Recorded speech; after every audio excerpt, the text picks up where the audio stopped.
Hello friends, welcome back to our channel just awesome.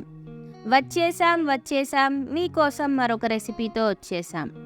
So ఇవాళ మనం ఎంతో crispy and టేస్టీగా ఉండే పాలక్ పకోడీని ఎలా ప్రిపేర్ చేసుకోవాలో ఇప్పుడు చూసేద్దాం.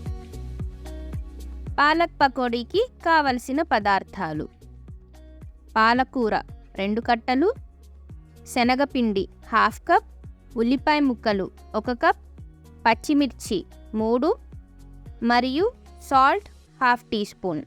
ముందుగా కట్ చేసిన పాలకూరని ఓ బౌల్లో వేసుకొని అందులో ఉల్లిపాయ ముక్కలు, పచ్చిమిర్చి ముక్కలు, సాల్ట్ మరియు శనగపిండి వేసి ముద్దగా ప్రిపేర్ చేసుకోండి.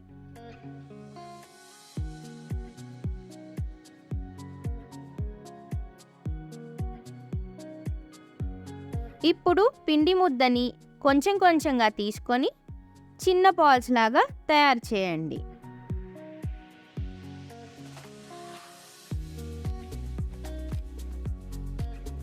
తరువాత స్టవ్ వెలిగించి బాణలి పెట్టండి.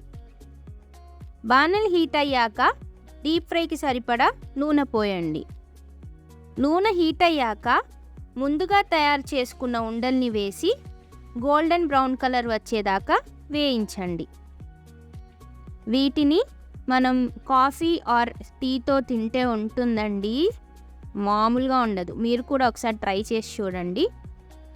ఇప్పుడు వాటిని ఓ బౌల్లోకి తీసుకోండి. తరువాత సర్వింగ్ బౌల్లోకి తీసుకొని టొమాటో సాస్తో సర్వ్ చేసుకోండి. అంతే, ఎంతో డెలీషియస్గా ఉండే పాలక్ పకోడీ రెడీ.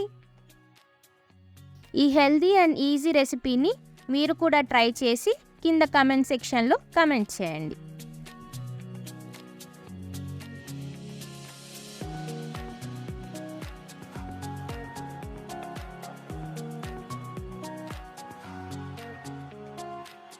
ఈ వీడియో కనుక మీకు నచ్చినట్టయితే లైక్ చేయండి, షేర్ చేయండి, కమెంట్ చేయండి అండ్ మా ఛానల్ని సబ్స్క్రైబ్ చేసుకోండి. Thanks for watching.